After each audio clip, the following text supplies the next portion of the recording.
La palabra educación en el fondo quiere decir sacar de dentro, ¿eh? Es decir, no somos cubos vacíos que hay que llenar, sino fuegos que hay que encender. Y en este sentido me gustaría contaros una historia que a mí personalmente me ha marcado mucho. He hablado en distintos foros sobre esta historia porque señala lo que para mí es la diferencia entre profesores y maestros.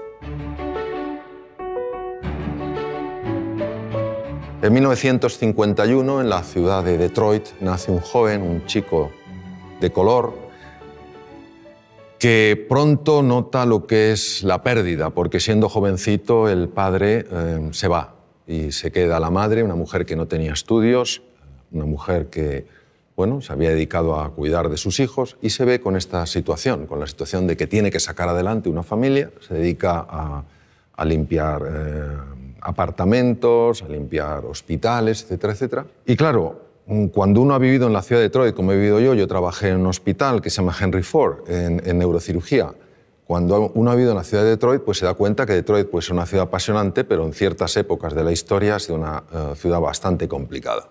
En los años 50 verdaderamente había un apartheid, una especie de apartheid, es decir, las personas de color se tenían que sentar en sitios distintos que las personas blancas, tenían que ir a baños diferentes, etcétera, etcétera. Y claro, este chico era un chico de color, era un chico pobre y que pronto pues, fue destacando no por su talento, sino por lo que consideraban que era su estupidez. Tampoco por su serenidad, sino más bien por su tendencia, su temperamento violento. Cualquiera que hubiera tenido, digamos, una bola de cristal habría imaginado que este chico habría acabado sin duda en un penal en los Estados Unidos, si no muerto en un combate entre bandas enfrentadas. Pasaba sus ratos, se olvidaba de su triste condición viendo programas de televisión hasta que un día su madre decidió que iban a ver menos televisión y se iban a dedicar más a leer libros. Y les obligó a leer libros yendo a la biblioteca pública de Detroit, y el joven Benjamin, empezó a enamorarse de los libros. Quiero que entendáis que en el colegio este niño tenía las peores notas, pero había un profesor, el profesor de ciencias, que verdaderamente era un maestro. Él creía que en todo ser humano hay grandeza, que en todo ser humano hay potencial, y que la misión de un maestro es ayudar a que ese potencial se despliegue y florezca. Un día el maestro aparece con una piedra muy rara, la levanta delante de la clase y pregunta: ¿qué es esto? Se produce un silencio porque nadie sabe lo que es eso, salvo una persona, que ya os imagináis quién era: Benjamin. Pero Benjamin era el tonto de la clase. La primera pregunta es ¿por qué lo sabía Benjamin? Benjamin lo sabía porque en la biblioteca pública se había dedicado a leer libros de ciencias y por casualidad o sincronicidad, quién sabe, había encontrado libros sobre minerales y había una foto de esa piedra. Pero ¿vosotros pensáis que el tonto de la clase se atreve a hablar? No, porque tú mismo ya matas la respuesta antes de que nazca, es imposible. Si no lo sabe el resto, tengo que estar equivocado aunque parezca que estoy en lo correcto. Pero el profesor sostenía en la roca: de verdad que nadie sabe lo que es esta roca.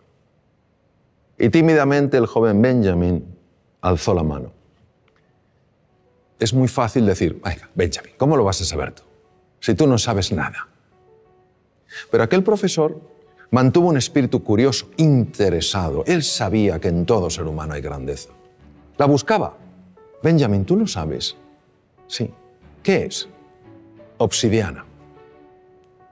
Correcto.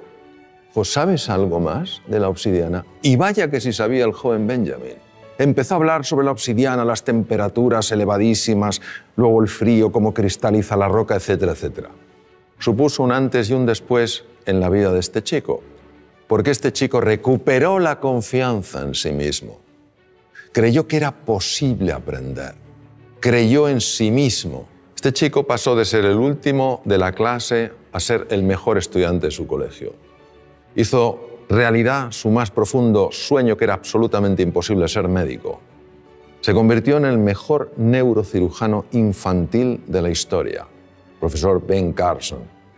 Ben Carson en 1987 hizo una operación de separar a dos gemelos siameses unidos a nivel craneoencefálico. Todas las cirugías que se habían hecho hasta aquel momento para separar lo que se llama un cráneo pago, esta malformación craneoencefálica, todas Los niños habían muerto en la mesa de quirófano.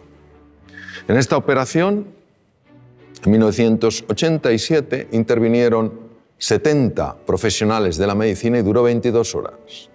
Los 2 niños salieron adelante, vivieron y estuvieron bien y sanos. Él aplicó técnicas especiales de cirugía cardíaca a la neurocirugía. A nadie se le habían ocurrido. En todo ser humano hay potencial, en todo ser humano hay grandeza y tenemos, entiendo, que tener esta disposición a crear espacios de oportunidad para que esas personas puedan mostrar lo que en realidad siempre han tenido y siempre tendrán, pero que no todo el mundo mostrará si no ve ese espacio de oportunidad.